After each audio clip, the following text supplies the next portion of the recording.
You know, when it comes to building foundations, a lot of people don't understand it, and especially us here on the continent haven't understood it. See, the reason I don't know how you'll be able to deal, with a family or people who have become intentional in building foundations.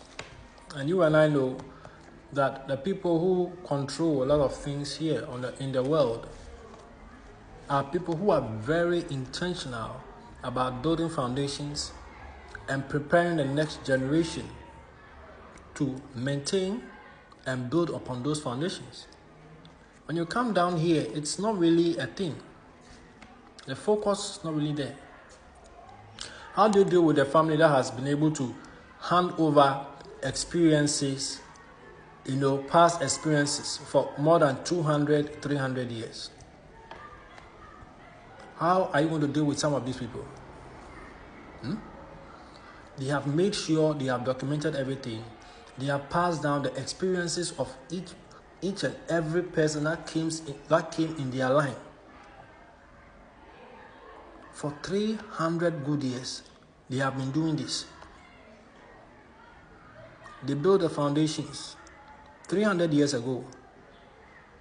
And from 300 years ago, they decided to make sure. They decided to raise people who knew how to maintain. Maintenance is very important. Who knew how to maintain and to also continue to build upon those foundations. So 300 years down the line, you find that they are controlling a lot of things here. How do you deal with people like this? How do you change the story? How do you change your story when every opportunity you have, you throw it away? We have to start building foundations. It's very important. We have to be taking and documenting the experience of some of these people who passed through. It has to be taken down. The experiences, your life experiences, what you did, it has to be handed over before you pass on. We've seen some of these names, some of these families that have a tradition of handing over the wealth, the experiences. They have been doing it for 300 good years. How do you compete with people like this? The only way to be free is to start building foundations. Is to start handing over so that certain mistakes that were made yesterday are never repeated again. Certain mistakes that were made by some ancestors or past people, they are documented so that in the future nobody repeats the same mistakes. So that if there's any mistake that's going to be made, it's going to be a new thing altogether that nobody has dealt with before. And when they are passing on, all that is documented. It's very important. But here, if you look at it closely, it's become some kind of... It's become self, Even look closely, while we're facing some of the problems, some problems in our society, everything has become self. Everybody wants to do things for themselves. A father and the children are there. He thinks it's all about him, so he's doing whatever he wants. Setting up the children in a way so that setting up the foundation is not even there. It's not even a topic. People have not even thought about it. People have not even imagined it. Very big problem. We see poverty all over. I'm telling you. If you have somebody who did something which did not work and he has shared the experience with you, you will know. We're still holding on to the old mentality and old mindset that you have to travel out of your country before you can become successful. A lot of people are still holding on to this.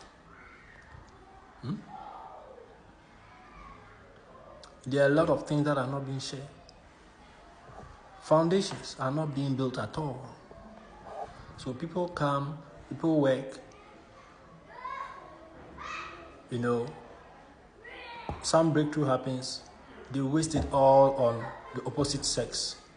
And then everything gets finished, they run down to ground zero and they die off, leaving nothing. This is what a lot of people are doing on this continent. This is what people are repeating. Now, in the beginning, on part 1, I spoke about habits, attitudes, and addictions. And a lot of the things that are bringing people down, a lot of the things that are stopping people from building foundations is because of attitudes, habits, and addictions. The people you see in a nation, the community, are made up of families. They are made up of families. And if you look at families, if you have become intentional to look at families, a lot of times you see certain things repeating themselves generation to generation to generation to generation. And any man and any woman that is serious about building foundations, one of the places we are going to look first is what happened in the previous generations. What stopped the previous generations? You have to, if you are serious about building foundations, you have to look to the past and identify certain things that happened in the previous generations, the past 3 generations, past 2 generations. Look at what is happening to the previous generations and look at the current generation now and compare certain things. And that is going to give you a clear sign of how habits, attitudes, and addictions you are supposed to stay away of. You are supposed to move away of. A lot of people are not doing this. No.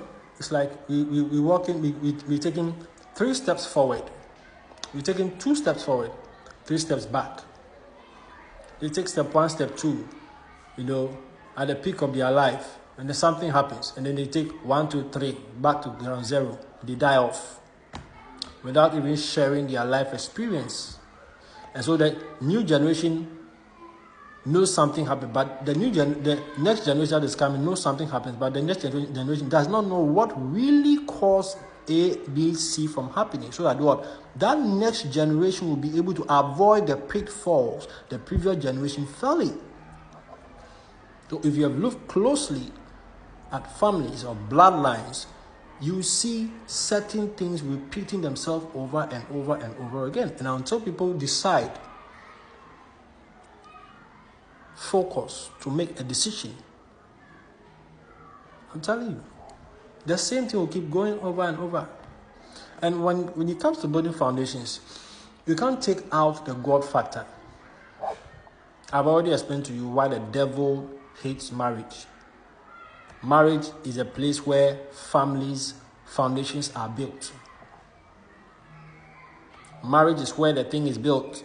It's a building block of a society. Everything starts from marriage. Everything ends in the marriage or the family unit, which starts with marriage.